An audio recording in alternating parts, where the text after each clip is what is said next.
تو اگر آپ اس میں جانا چاہیں تو بغیر اجازت کے جا سکتے ہیں۔ جیسے مسافر خانہ ہے، انسان رہا کرتا ہے، یا کسی کا مہمان خانہ ہے، ایک بار آپ کو آنے کی اجازت دے دی ہے، دوبارہ آپ اگر جانا چاہتے ہیں، آپ کو وہاں پر سامان ہے، آپ وہاں پر رہتے ہیں، ضرورت ہے، تو آپ بغیر اجازت کے بھی اس میں جا سکتے ہیں۔ آیت نمبر 30 میں اللہ نے مسلمانوں کو غض بصر یعنی اپنی نظروں کو نیچی رکھنے، اور نظروں کو نیچی رکھنے سے مراد یہ ہے کہ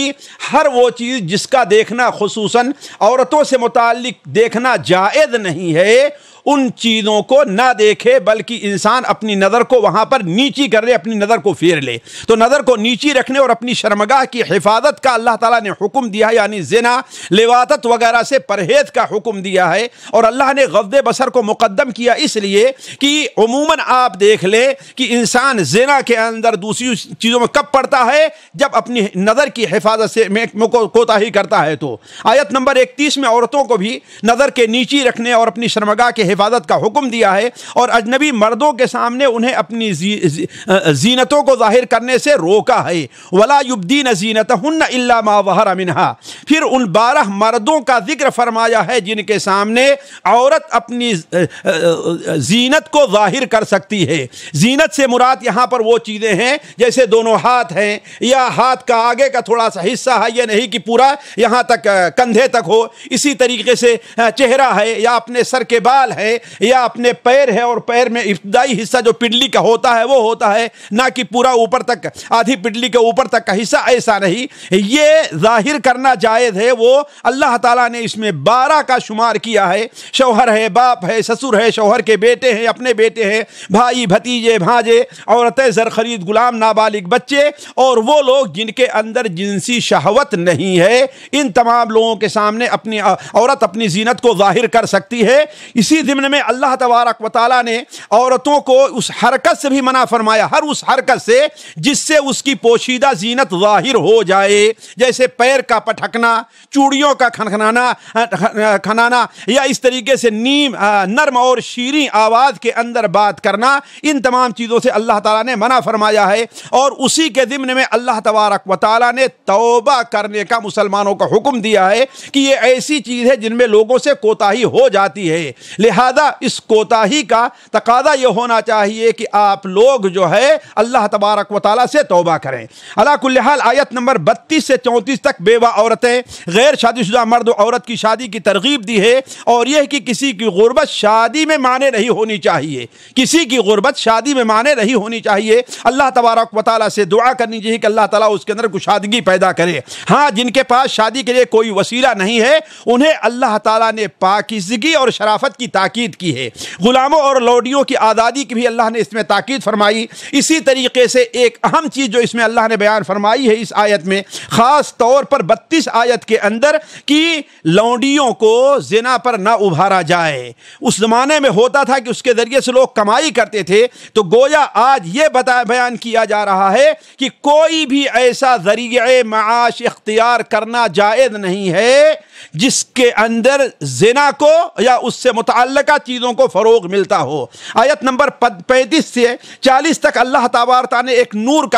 کا ذکر فرمایا ہے، اور اس کے مستفید ہونے والے اور اس سے مستفید نہ ہونے والوں کی مثالیں دی ہیں۔ اللہ تعالیٰ کی ذات ہی گویا نور کا سبب اور مصدر ہے، اور اپنی ہدایات اور کتابوں کی شکل میں اللہ تعالیٰ وہ نور نازل فرماتا ہے۔ بس جو اس نور کو قبول کر لیتا ہے وہ کامیاب اور روشنی کے راستے پر چل رہا ہے، اور جو نور کو قبول نہیں کرتا وہ ظلمت اور تاریکی میں بھٹک رہا ہے۔ علی کل حال ساتھیو، اس سلسلے میں اللہ تعالیٰ نے بڑی قیمتی نصیحتیں ہمیں اور آپ کو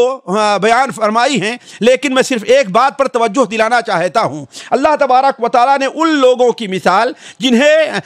نور نہیں ملا، اللہ تعالیٰ کی کتاب سے انہوں نے ہدایت حاصل نہیں کی، نبی کے ذریعے جو تعلیم آئی انہوں نے قبول نہیں کیا، اللہ نے ان کی مثال کیا دی ہے؟ وہ سمندر کی، گہرے سمندر کی تہ میں ہیں، اور موجوں پر موجیں ہیں، تاریک ہے، بادل چھائے ہوئے ہیں، ایسی تاریکی کے اندر موجود ہیں کہ ہاتھ پھیلائیں تو پھر بھی دکھائی نہیں دیتے۔ یہ ایسی منظر کشی کی گئی ہے، فی بحر اللجی یغشاہ موج من فوقہ موج من فوقہ سحاب ظلمات بعضها فوق بعض۔ اس پر غور کریں تو یہ منظر کشی وہی شخص کر سکتا ہے جو سمندر کے سفر میں گیا ہو اور وہاں اسے ایسا مرحلہ پیش آیا ہو۔ نبی صلی اللہ علیہ وسلم وہاں پر آپ نے کبھی سمندر سمندر کا سفر نہیں کیا، آپ یہ منظر پیش کر رہے ہیں، تو اس کا مطلب ہے کہ یہ چیز آپ کو اللہ تعالیٰ نے بتائی ہے جو عالم الغیب و شہادہ ہے۔ آیت نمبر 42 سے 46 تک اللہ تعالیٰ نے اس کائنات سے کچھ شہادات اور نشانیوں کی طرف توجہ دلائی ہے جو اللہ کی خالقیت، اس کی وحدانیت پر کھلی دلیل ہیں، مگر لوگ اس سے وہی محسوس کر سکتا ہے جسے اللہ تعالیٰ نے نور دیا ہو، ورنہ ساتھیو صرف جیولوجی اور زیولوجی کی قوت سے اس حقیقت تک نہیں پہنچا جا سکتا ہے کہ جب آسمان اور زمین کی ہر چیز بلکہ پر پھیلائے ہوئے چڑیا اس فضا میں جو اڑ رہی ہیں وہ اللہ کے دیے ہوئے نور سے ہدایت لے کر کے اللہ تبارک و تعالیٰ کی تسبیح بیان کر رہی ہیں۔ اسی طریقے سے اللہ تعالیٰ نے بادلوں کا الم تر ان اللہ یسجی سحابا ثم یؤلف بینہ یہ منظر جو کھینچا ہے کہ اللہ تعالیٰ بادلوں کو اٹھاتا ہے، پھر ان کو جمع کرتا ہے، پھر تہ بتہ ہوتے ہیں گویا کہ وہ پہاڑ ہے۔ ذرا اس منظر کے اوپر غور کریں تو نیچے سے اس منظر کو کوئی آدمی معلوم نہیں کر سکتا۔ یہ اس وقت کی بات ہے جب کہ بھی جہاز نہیں تھے، اس وقت یہ منظر کھینچنا گویا اس بات کی دلیل ہے کہ نبی کریم صلی اللہ علیہ وسلم اللہ تبارک و تعالیٰ کی طرف سے بھیجے ہوئے رسول ہے، اور یہ کلام ان کا نہیں بلکہ اللہ تبارک و تعالیٰ کا ہے۔ علی کل حال آیت نمبر 47 سے 54 تک اللہ نے منافقوں کی بعض ناشائستہ حرکتوں پر سے اللہ تعالیٰ نے پردہ اٹھایا ہے۔ ان میں ان کی سب سے بری حرکت یہ تھی کہ جہاں پر ان کا اپنا فائدہ ہوتا تھا وہاں تو فیصلہ اللہ کے رسول کی خدمت میں لے جایا کرتے تھے، لیکن جہاں نقصان ہوتا تھا اللہ کے رسول صلی اللہ علیہ وسلم کے پاس نہیں بلکہ یہودیوں کے پاس لے جایا کرتے تھے۔ تو گویا یہ مثال ہے کہ آج ہمارا جہاں فائدہ ہو وہاں ہم مولوی سے فتویٰ پوچھیں گے، اور جہاں ہمارا نقصان ہو ہم دنیاوی عدالتوں کے پاس جائیں گے جہاں پر کفر کے مطابق فیصلہ ہوتا ہے۔ اللہ تبارک و تعالیٰ نے آیت نمبر 55 سے 57 کے اندر مسلمانوں کو جو ہجرت کے بعد بے امنی کی شکایت کر رہے تھے اور پریشانی کی زندگی بسر کر رہے تھے، اللہ تعالیٰ نے انہیں اس زمین پر غلبہ اور حکومت اور امن و امان کے حصول کا وعدہ فرمایا، لیکن اس کے عوض میں اللہ تعالیٰ نے ان سے کیا مطالبہ کیا کہ وہ اللہ کی عبادت کریں، شرک سے پرہیز کریں، نماز کا اہتمام کریں، زکوٰۃ دے اور رسول کی اطاعت کرے۔ اگر یہ چیز کرتے رہے تو انہیں نماز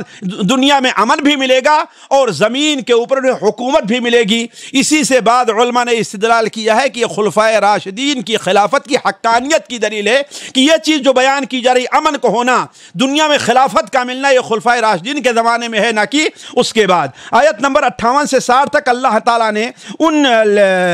بعض احکام طرف دوبارہ اللہ تعالیٰ پلٹ کر کے آیا ہے جن احکام کا ذکر اس میں تفصیل کے ساتھ ہو رہا تھی، یعنی ستر و حجاب کا ذکر اللہ تعالیٰ نے اس میں بیان فرمایا کہ جو تمہارے زیر دست ہے یا نابالغ بچے ہیں وہ تمہارے پاس آئے جائیں گھر میں تو ان کو اجازت کی ضرورت نہیں۔ ہاں 3 وقت ایسے ہیں جو اجازت کی ضرورت ہے، وہ کب ہے؟ فجر سے پہلے ہے، عشاء کے بعد ہے، اور دوپہر میں قیلولہ کے وقت ہے۔ البتہ بلوغت کے بعد ہر کسی کو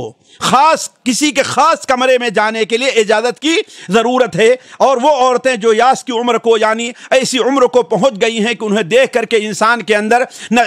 ان سے شادی کی خواہش ہوتی ہے نہ کسی اور کوئی جذبہ اٹھتا ہے، تو ان کے لیے یہ اجازت ہے کہ اپنی وہ ظاہری زینت یعنی اپنے چہرے کا کھولنا ہے یا اپنے ہاتھ کا کھولنا ہے، ان کے لیے اجازت ہے۔ البتہ اس پر یہ ہونا چاہیے کہ ہاں زینتیں وہاں پر ظاہر نہ ہوں، یا نہیں کہ لپسٹک لگائے ہیں، خوبصورت اپنا چہرہ بنائے ہیں اور یہ ہے پھر بھی وہ ظاہر کریں، لیکن پھر بھی ان کے لیے بہتر یہی ہے کہ اپنی زینت کو ظاہر نہ کریں۔ البتہ یہ بات ذہن میں رہنی چاہیے کہ یہ حکم کس کے لیے ہے؟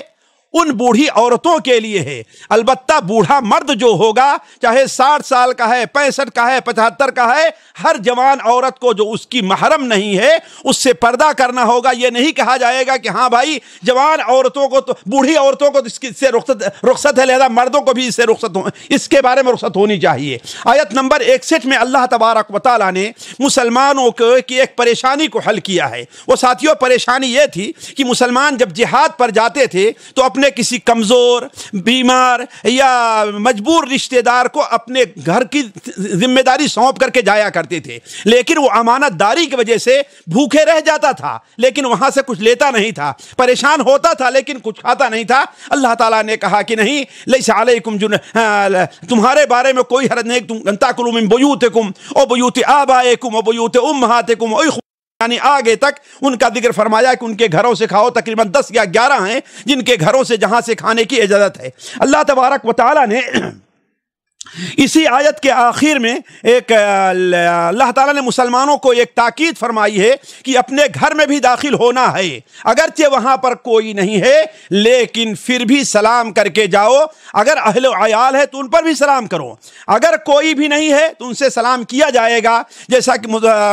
امام بخاری کی الادب المفرد میں حضرت عبداللہ ابن عمر کا قول ہے کہ ایسے گھر میں داخل ہو جہاں پر کوئی نہیں ہے تو کہو السلام علینا وعلی عباد اللہ الصالحین۔ سورت کے آخر میں 62 اور 63 آیت کے اندر نبی صلی اللہ علیہ وسلم کے مقام کو واضح کیا ہے کہ رسول کا احترام واجب اور اس کی تعظیم فرض ہے۔ مثلا اگر کسی عام معاملے میں رسول تمہیں شامل ہونے کے لیے بلائیں تو اولاً بلا چونچرا ان کی بات پر لبیک کہو، ثانیاً وہاں سے ان کی اجازت کے بغیر نہ جاؤ۔ دوسری بات، رسول کو خطاب کرتے وقت وہ اسلوب نہ اختیار کرو جو آپس میں ایک دوسرے کو خطاب کرتے ہوئے اختیار کرتے ہو۔ رسول اگر تم کو آواز دے تو اس کی حیثیت وہ نہیں دینی چاہیے جو عام لوگوں کو دینی چاہیے، بلکہ ہر حال میں اگرچہ تم نماز ہی میں کیوں نہ ہو پھر بھی رسول کی بات کا جواب دو اور نماز توڑ کر کے ان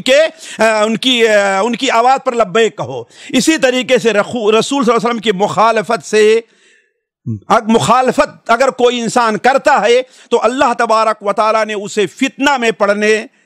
اور عذاب علیم میں پڑ جانے کا خطرہ ظاہر کیا ہے کہ ایسا شخص کو فتنے میں پڑ سکتا ہے یا اسے عذاب علیم حاصل ہو سکتا ہے۔ ساتھیوں، اس کی آخری سورت سورۃ الفرقان ہے جس کا تعلق زیادہ عام طور پر 19ویں پارے سے ہے، اس لیے میں یہ چاہتا ہوں کہ یہ جو 1-2 صفحے اس کے اندر رہ گئے ہیں اس کا ذکر میں 19ویں پارے کے ساتھ کروں گا، اس لیے کہ وقت زیادہ ہو گیا۔ اللہ تبارک و تعالیٰ سے دعا ہے کہ اللہ تبارک و تعالیٰ ہمیں اور آپ کو قرآن مجید کے احکام اور فرامین پر عمل کرنے کی توفیق عطا فرمائے، اور خصوصاً نبی کریم صلی اللہ علیہ وسلم کے جو آداب ہیں، آپ صلی اللہ علیہ وسلم کے ساتھ تعامل کے، آپ کی حدیثوں کے تعامل کے، آپ کے مسجد سے کے تعامل کے جو آداب ہیں، ہمیں اللہ تعالیٰ ان آداب کو اپنانے اور بجا لانے کی توفیق عطا فرمائے۔ والسلام علیکم ورحمۃ اللہ وبرکاتہ۔